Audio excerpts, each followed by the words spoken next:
मुंशी प्रेमचंद द्वारा लिखित कहानी जादू। नीला, तुमने उसे क्यों लिखा? मीना, किसको? मैं नहीं समझती। खूब समझती हो। जिस आदमी ने मेरा अपमान किया, गली गली मेरा नाम बेचता फिरा, उसे तुम मुंह लगाती हो? क्या यह उचित है? तुम गलत कहती हो। तुमने उसे खत नहीं लिखा? कभी नहीं। तो मेरी गलती थी, क्षमा करो। तुम मेरी बहन न होती तो मैं तुमसे यह सवाल भी न पूछती। मैंने किसी को खत नहीं लिखा। मुझे यह सुनकर खुशी हुई। तुम मुस्कुराती क्यों हो? मैं? जी हाँ, आप। मैं तो जरा भी नहीं मुस्कुराई। क्यों, मैं अंधी हूँ? यह तो तुम अपने मुंह से ही कहती हो। तुम क्यों मुस्कुराई? मैं सच कहती हूँ, जरा भी नहीं मुस्कुराई। मैंने अपनी आँखों देखा। अब मैं कैसे तुम्हें विश्वास दिलाऊं? तुम आँखों में धूल झोंकती हो। अच्छा, मुस्कुराई। बस यह जान लोगी, तुम्हें किसी के ऊपर मुस्कुराने का क्या अधिकार है? तेरे पैरों पड़ती हूँ नीला, मेरा गला छोड़ दे। मैं बिल्कुल नहीं मुस्कुराई। मैं ऐसी अनिली नहीं हूँ, यह मैं जानती हूँ। तुमने मुझे हमेशा झूठी समझा है। तू आज किसका मुंह देखकर उठी है? तुम्हारा। तू मुझे थोड़ा संख्या क्यों नहीं दे देती? हाँ, मैं तो हत्यारिन ही हूँ। तो मैं तो नहीं कहती, अब और कैसे कहोगी? क्या ढोल बजाकर मैं हत्यारिन हूँ, मदमाती हूँ, दीदा दिलेर हूँ? तुम सर्वगुणाकारी हो, सीता हो, सावित्री हो। अब खुशी हुई?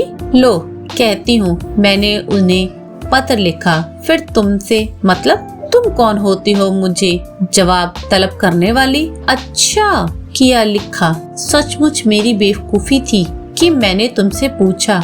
हमारी खुशी, हम जिसको चाहेंगे खत लिखेंगे, जिससे चाहेंगे बोलेंगे।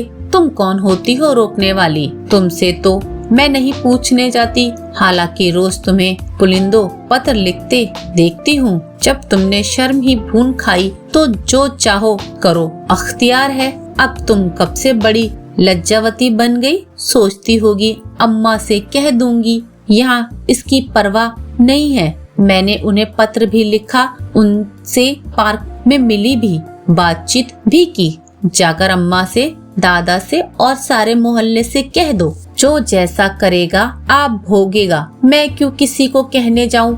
ओहो, बड़ी धर्म वाली हो। ये क्यों नहीं कहती अंगूर खट्टे हैं? जो तुम कहो वही ठीक। दिल में जली जाती हो, मेरी बला जले। रो दो जरा, तुम खुद रो, मेरा अंगूठा रोए। मुझे उन्होंने एक रिस्ट वॉच भेंट दी है, दिखाऊं? मुबारक हो, मेरी आंखों का सनीचर न दूर होगा। मैं कहती हूँ, तुम इतनी जल्दी क्यों हो? अगर मैं तुमसे जलती हूँ तो मेरी आंखें पटम हो जाएं। तुम जितना ही जलोगी मैं उतना ही जलाऊंगी। मैं जलूंगी ही नहीं। जल रही हो साफ, कब संदेशा आएगा? जल मरो, पहले तेरी भंवरे देख लूं। भंवरों की चाट तुम्ही को रहती है। अच्छा, तो क्या बिना भंवरों का ब्याह होगा? यह ढकोसले तुम्हें मुबारक रहे। मेरे लिए प्रेम काफी है। तो क्या तुम सचमुच? मैं किसी से नहीं डरती। यहाँ तक नौबत पहुँच गई कि अब तू कह रही थी मैंने उसे पत्र नहीं लिखा और कस्में खा रही थी। क्यों अपने दिल का हाल बताऊं? मैं तो तुमसे पूछती न थी, मगर तू आप ही आप बकी चली। तुम मुस्कुराई क्यों? इसीलिए कि वह शैतान तुम्हारे साथ भी वही दगा करेगा जो उसने मेरे साथ किया, और फिर तुम्हारे विषय में भी वैसी ही बातें कहता फिरेगा, और फिर तुम मेरी तरह उसके नाम को रोगी। तुमसे उन्हें प्रेम नहीं था, मुझसे मेरे पैरों पर सिर रखकर रोता था और कहता था कि मैं मर जाऊंगा और जहर खा लूंगा। सच कहती हो? बिल्कुल सच। यह तो वह मुझसे भी कहता है। सच? तुम्हारे सिर की कसम। और मैं समझ रही थी अभी वह दाने बिखेर रहा है। क्या सचमुच? पक्का शिकारी है। मीना सिर पर हाथ रखकर चिंता में डूब जाती है। धन्यवाद। कहानी आपको कैसी लगी? दो बहनों की जादू। लिखें, कमेंट करें और शेयर करें प्लीज। Thank you.